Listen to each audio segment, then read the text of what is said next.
Supposons que j'ai donné à mon client un premier exercice. Est-ce que vous vous souvenez du premier type d'exercice que je vais demander à mon client? Un exercice innocent. Quel est le deuxième type d'exercice que je vais demander à mon client? Un exercice inoffensif. Jusqu'ici, est-ce que mon client aura obtenu un résultat lié à son problème ou à son besoin avec juste des exercices innocents, inoffensifs? Non. Donc mon but ici, c'est de le pousser à le faire pour qu'il prenne l'habitude de le faire, mais je ne vais toujours pas demander s'il a obtenu des résultats. Ce n'est pas encore le moment. Donc au début, mon but, c'est un but toujours de motivation. J'ai parlé de motivation dans la méthode mère. Ici, c'est un troisième contact. J'ai parlé de motivation dans la méthode mère. Au début de mon cours, je le motive. Maintenant, en parallèle, dans le suivi du cours, ou après les premiers exercices, je vais continuer à dire, voilà, écoutez, j'ai reçu un mail de Paul qui dit qu'il a déjà fait le premier exercice. Est-ce que vous avez eu la chance de le faire? Sinon, faites-le dès maintenant. Vous allez voir, c'est une sorte d'entraînement pour que par la suite, vous soyez plus confiant, que vous avanciez dans la bonne direction. Donc, je vais continuer à entretenir sa motivation parce que mon but, c'est qu'il franchisse ce premier cap. Une fois qu'il a franchi le premier cap et fait les 2 premiers exercices, je sais que c'est bon. Je le tiens, il écoute, il suit le cours et il fait les exercices. Quel est le troisième type d'exercice que je vais avoir après un exercice innocent et inoffensif? C'est un exercice qui est intéressant. Quand je fais mon exercice intéressant et que mon client applique cet exercice, qui est lié à son besoin, à son problème, est-ce qu'il y a une chance qu'il obtienne un résultat? Oui. Et comme ce tout premier exercice en général va être un exercice relativement facile, on avance progressivement, est-ce qu'il y a une chance qu'il obtienne un résultat rapide? Oui. Dès ce moment-là, je vais commencer à nouveau à venir aux nouvelles, mais je vais venir aux nouvelles en proposant une évaluation. Cette évaluation va permettre à mon prospect de s'assurer qu'il avance dans la bonne direction et va me permettre à moi de m'assurer qu'il avance dans la bonne direction. Une bonne façon de le faire, certains d'entre vous sont membres de la formation Votre première vente en 31 jours. À la fin de tous les modules, il y a un quiz.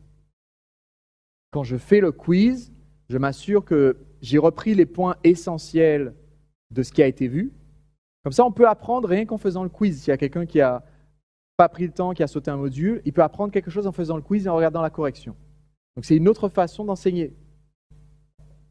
C'est ici, j'ai expliqué un concept, j'ai donné l'exercice. Le quiz me permet de valider ce qui a été enseigné.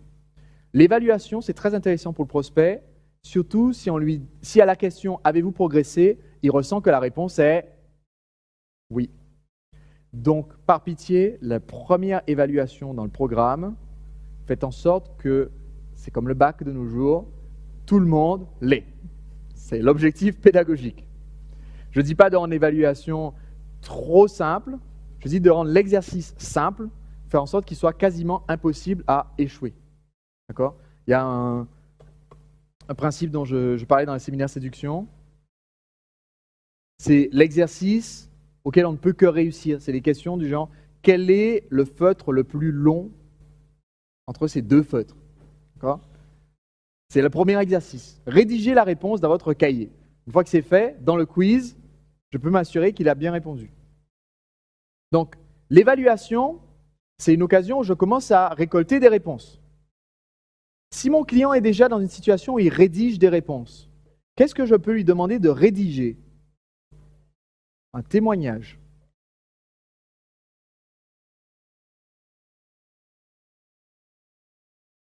Je peux donc, dès le début, lui demander « Avez-vous déjà des résultats? Qu'est-ce que vous pensez du cours jusqu'ici ?» Je sais effectivement, comme le faisait remarquer David J., qu'au début, je vais avoir davantage de quantité pour les témoignages, moins de qualité. C'est-à-dire, les témoignages vont être enthousiastes, etc., mais les gens vont dire « J'ai trouvé que c'est vraiment génial, c'est bien enseigné, c'est vraiment clair, j'attends encore de voir ce que ça va donner. » Ou alors « C'est super, je suis sûr que la suite sera très intéressante. » Mais en faisant cette demande régulièrement dans mon produit, je m'assure que j'obtiens beaucoup de témoignages divers, et que les gens qui ont dit « J'attends, je sais que je suis dans la bonne voie », plus tard puisse dire « c'est bon, j'ai eu le résultat ». On a mentionné récemment qu'un des éléments qu'on doit saupoudrer dans notre produit, c'est une référence aux autres. Est-ce que dans notre séquence d'email, ce ne serait pas une bonne idée aussi de faire référence à d'autres produits? Oui.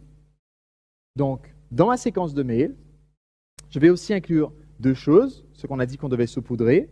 Je vais inclure des témoignages et je vais inclure des bonus provenant d'autres produits. Qui parmi vous a déjà lu un mail du marketeur français avec un témoignage dans le PS ou dans le corps du message? Qui a remarqué que j'en envoie beaucoup? Est-ce qu'il y a peut-être une raison pour laquelle j'envoie beaucoup de ces emails avec des témoignages? Pourquoi? Parce que si j'envoie un mail avec un témoignage, je sais qu'il y a des gens qui sont sceptiques sur ma mailing list. Sur la mailing list du marketeur français, on est entre 15 000 et 20 000. Si j'envoie un mail avec un témoignage, le prospect qui est sceptique va dire « Ah, bah, il est tout content, il a enfin un mec qui est content ». Quand il reçoit un deuxième mail avec un autre témoignage, il dit « Ah, au moins il y en a deux, c'est bien, ça progresse ». Au bout d'un an, ça fait 1 an que je suis abonné à la newsletter, je reçois 3 emails par semaine, quelquefois 1 email par jour, quelquefois 2 emails par jour. À chaque fois, il y a un témoignage. Combien j'ai vu de témoignages au total dans l'année? J'en ai vu 100, 200, 300. Je peux en avoir vu 400 si j'ai aussi regardé les vidéos, il y a les témoignages à la fin. C'est bon. Est-ce que si ces 400 personnes ont dit que c'est bien, il y a une chance qu'il y ait un peu de vrai là-dedans? Oui.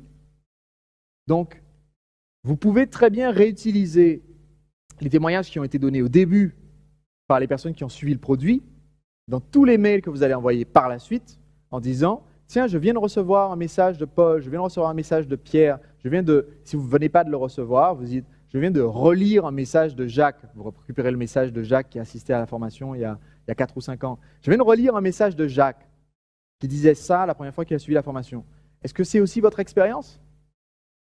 Et ça renforce la confiance que moi j'ai en tant que client qui a acheté le produit, où je me dis, est-ce que c'est juste moi qui trouve que c'est génial ou est-ce que c'est vraiment que le produit est génial?